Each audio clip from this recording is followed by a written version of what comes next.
শুটুকে, আমি তো শরীরের লোমগুলোকে তুলে নিয়ে যাই। আরে আরে কি বদমাইশ বিড়াল আমার শরীরের লোমগুলো তুলে নিয়েছে।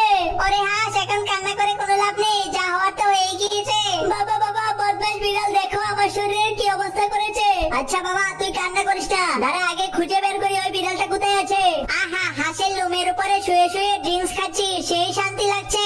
ওরে বিড়াল, তুই আরাম করছিস, দাঁড়া বুম মেরে তোর আরামের আমি 12টা বাজিয়ে দিচ্ছি।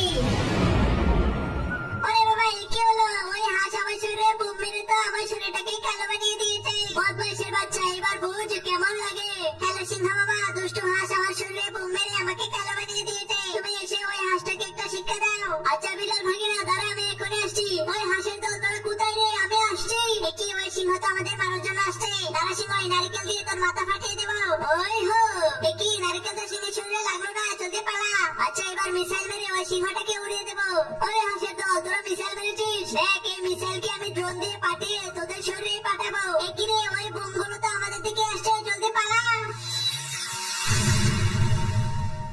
এই বিড়াল ভাগিনা, কেমন লাগলো? এই হাঁসগুলোকে তো এখন আমরা ফ্রাই